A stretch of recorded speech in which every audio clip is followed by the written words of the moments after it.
Salut, bienvenue sous la couverture. Alors aujourd'hui on va aborder le sujet des migraines. Donc c'est un sujet qui me touche personnellement parce que je suis moi-même migraineuse depuis la nuit des temps.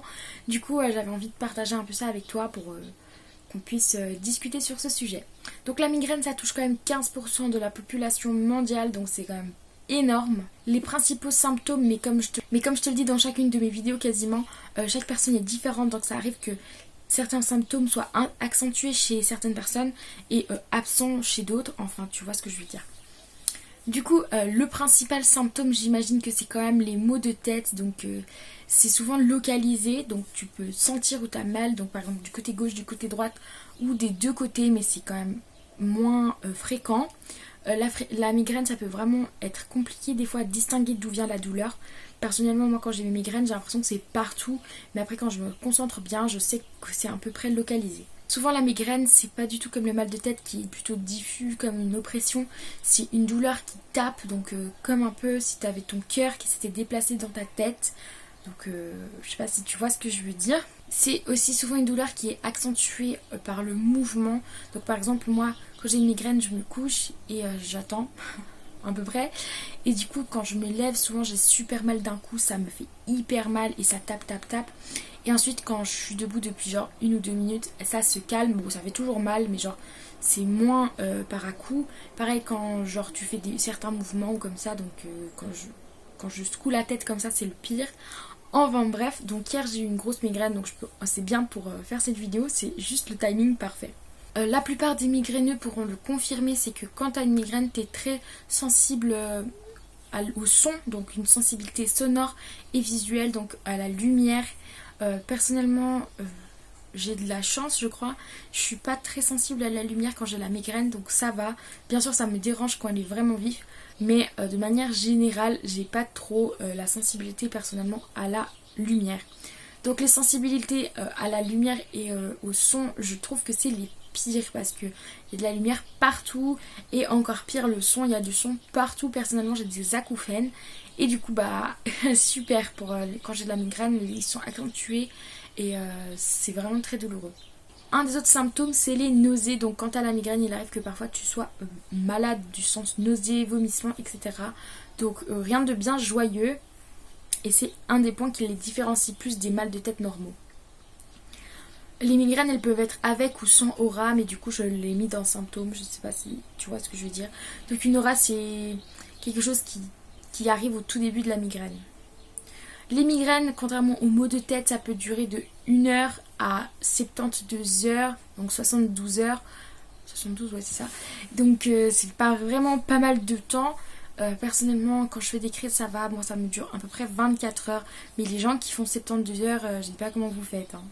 Il y a plusieurs méthodes pour apaiser la migraine, donc par exemple la relaxation, donc faire des exercices de respiration quand on a déjà sa migraine, s'isoler également dans le noir, donc de préférence avec des boules qui ou des écouteurs ou quelque chose pour fermer les sons, si tu vois ce que je veux dire, pour stopper les sons. Il faut boire, en tout cas moi ça m'aide beaucoup quand j'ai la migraine de boire, même si j'ai une migraine qui n'est pas due à la déshydratation, boire ça m'aide quand même. Personnellement, mais je sais que d'autres personnes font exactement l'opposé, je prends des blocs de glace que je pose sur mon front avec un tissu de protection pour ne pas me brûler à la glace. Et je sais que d'autres personnes posent des blocs de chaud sur le front, donc j'imagine que chacun est différent. Personnellement, quand j'ai la migraine et que je sais que ça va durer un bon moment, je bois un jus de citron avec de l'eau. Donc je fais ça en général le soir avant de dormir quand j'ai la migraine déjà depuis la journée pour que ça m'aide le lendemain à ne plus l'avoir. Comme par exemple hier soir j'ai pris un jus de citron et ce matin un jus de citron et ma migraine est quasiment partie. Donc là j'ai juste un reste de migraine mais ça va beaucoup mieux. Et une des solutions encore plus simples, c'est dormir. Donc moi, j'ai de la chance, donc je sais que d'autres gens n'arriveront pas, mais moi je peux m'endormir malgré la douleur, donc j'arrive à m'endormir. Mais ça ne veut pas dire qu'au réveil, tu te seras débarrassé de la migraine, mais au moins tu souffriras moins durant ton sommeil. Il y a d'autres solutions comme par exemple les huiles essentielles que tu dois masser sur ta tempe. Donc je les ai notées parce que je ne les connais pas par cœur. L'huile essentielle de lavande, de menthe et de romarin par exemple. Donc personnellement j'utilise souvent la menthe poivrée que je mets là. Donc déjà c'est frais et ça m'aide beaucoup comme c'est frais à me sentir moins en douleur. Étant donné que moi j'aime le froid quand j'ai la migraine.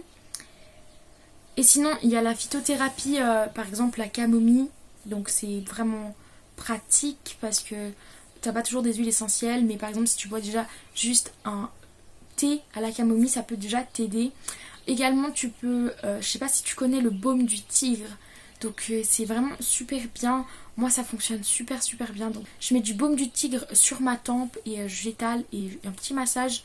Et ça apaise vraiment la douleur. Bon, ça atténue la douleur mais ça ne l'enlève pas. Mais bon, quitte à passer une crise de migraine, autant la faire en douceur. Donc ça m'aide beaucoup le baume du tigre.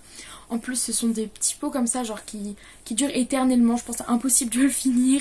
Enfin, le mien est presque terminé, mais ça va faire 15 ans que je l'ai. Enfin, vraiment, genre c'est éternel ces petits trucs. Un tout petit peu sur ton doigt et voilà, donc ça coûte pas cher, c'est vraiment pratique. Également pour éviter les migraines ou quand tu sens que tu vas avoir une crise de migraine ou que tu es déjà en crise ou que tu veux juste faire un traitement, on va dire préventif, je sais pas du tout si c'est le bon terme, donc non, c'est pas un traitement, mais ça peut peut-être t'aider si tu sais que si tu passes un moment où il y a beaucoup de déclencheurs et du coup tu penses que tu vas avoir une migraine, ça peut t'aider. Donc du coup c'est de l'alimentation, ça peut vraiment t'aider. Donc il y a des aliments à éviter, mais ça je pense que tu les connais, genre trop de café, les changements alimentaires brusques, des repas trop copieux, etc. Mais il y a aussi des aliments qui peuvent t'aider à prévenir et à raccourcir le temps des crises. Donc par exemple il y a le gingembre, donc c'est pas très bon le gingembre tout seul, mais en thé ou quelque chose comme ça, ça peut vraiment aider. Également les épinards, donc personnellement j'utilise les épinards parce qu'ils ont beaucoup de vitamine B.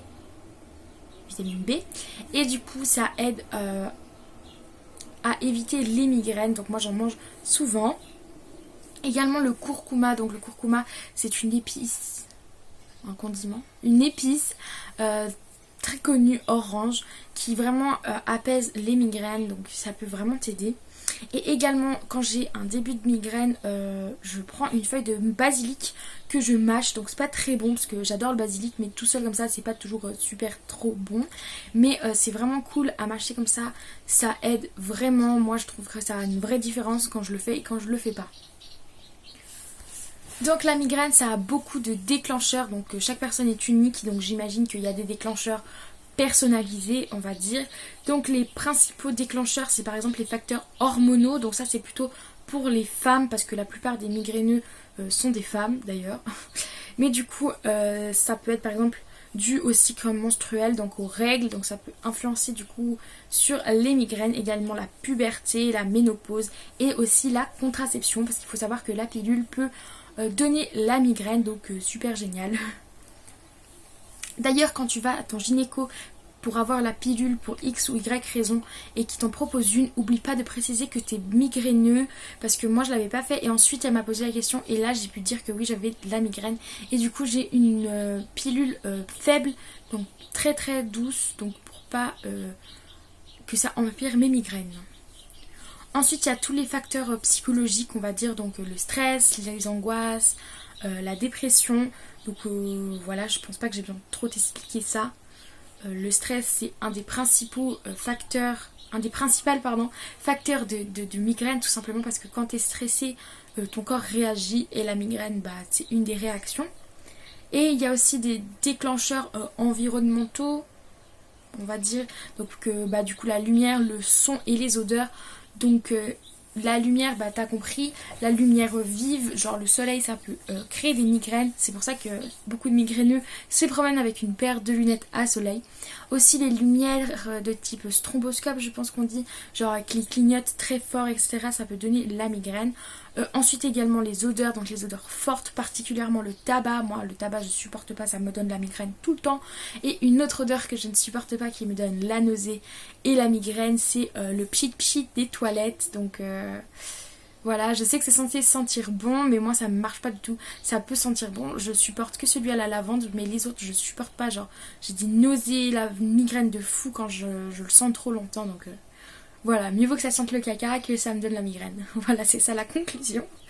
Et aussi également du coup les bruits, donc tout ce qui est son répétitif, genre voilà, un son répétitif plutôt fort, le bruit des foules dans les restaurants aussi, ce genre de bruit là, c'est très très déclencheur, enfin pour moi en tout cas, et je pense pour la plupart des migraineux. Il y a d'autres déclencheurs comme par exemple, moi je suis très sensible au changement climatique, j'imagine que je suis pas la seule. Donc les migraineux sont sensibles par exemple aux orages, à la pression atmosphérique. Donc il n'y a pas d'études qui prouvent pour la pression atmosphérique, mais moi personnellement, quand j'ai la pression atmosphérique très forte, j'ai la migraine, donc je pense que c'est quand même relié. Et aussi les températures, donc les changements brusques de température, ou bien même des températures très basses et très hautes, donc ça peut causer la migraine plutôt, parce que ça aide pas du tout. Du coup, il y a aussi d'autres encore phénomènes météorologiques qui peuvent influencer ta migraine, comme l'eau, la pluie plutôt, la pluie et les orages, j'ai déjà dit, parce que c'est dû à l'électricité qu'il y a dans les orages. Ensuite, il y a tout ce qui est changement de routine, donc par exemple, quand tout à coup tu commences à dormir beaucoup plus ou beaucoup moins, ou comme ça, ton corps n'est pas habitué et il se défend, entre guillemets, par la migraine, donc super génial, tu dois tout le temps avoir une routine si tu veux éviter les migraines. Et pareil pour les changements alimentaires, donc comme je t'ai dit, par exemple, manger tout à coup trop gras, trop sucré, trop salé, trop copieux quoi, comme ça sans raison, ou tout à coup louper un repas, jeûner quelques jours, ou jeûner un jour déjà, ou bien tout à coup rajouter un repas, enfin tu vois ce que je veux dire. Les changements alimentaires ça peut vraiment influencer sur les migraines. Je sais pas si toi aussi tu as des migraines, donc si tu en as, n'hésite pas à dire en commentaire ce qui t'aide, ce qui te déclenche la migraine, donc n'hésite pas à partager ton histoire avec la migraine parce que c'est important, on est tous différents, certaines personnes ne savent pas encore les déclencheurs, genre par exemple moi il n'y a pas si longtemps que ça, je ne savais pas ce qui déclenchait ma migraine. Tout simplement parce que quand tu as plusieurs déclencheurs, bah parfois il arrive que tu en découvres un comme ça, paf, et ça t'avait jamais fait, et tout à coup ça te le fait. Du coup c'est un peu compliqué, mais souvent les gens au fil du temps arrivent à comprendre d'où viennent leurs migraines. Je sais pas si c'est rassurant, mais il y a un pourcentage de gens qui disent qu'à partir de la ménopause, environ 50 ans, quoi, on va dire arrondissant à 60, tu n'as plus trop de migraine. La migraine quand tu es vieux, ça se calme. Bien sûr c'est qu'une théorie, je sais pas du tout si c'est vrai, mais en tout cas il y a beaucoup de témoignages qui disent ça. Et également pour les femmes qui ont des enfants durant la grossesse, il paraît que on a beaucoup moins de migraines, donc c'est dû au taux d'œstrogène, donc super, autant avoir plein d'enfants pour pas avoir de migraine. Je plaisante évidemment, je pense que t'avais compris. Donc bref, voilà, c'était une vidéo plutôt courte, j'espère que t'as compris pourquoi je l'ai faite. Donc c'est plutôt pour t'expliquer vraiment les symptômes et ce que tu peux faire. Donc vraiment, pour le meilleur pour t'aider, c'est d'être relaxé, d'avoir une bonne routine et surtout de veiller à ta propre santé et à pas trop te ménager, pas stresser inutilement et te reposer le maximum quand tu sens que tu vas avoir une crise.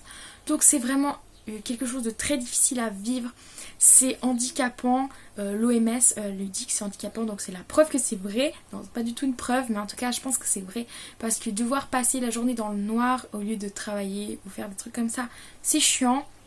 Je sais pas du tout si c'est reconnu comme une maladie invalidante, mais ça devrait, je pense, parce que c'est vraiment invalidant et compliqué à vivre.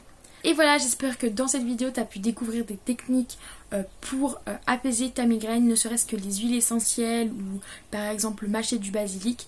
J'espère vraiment que ça t'a aidé. Je te fais plein de bisous, prends soin de toi, repose-toi. Et si tu as la migraine, ne regarde pas cette vidéo, tu devrais être dans le noir, tranquille, loin des écrans. Allez, des bisous, on se voit dans une prochaine vidéo.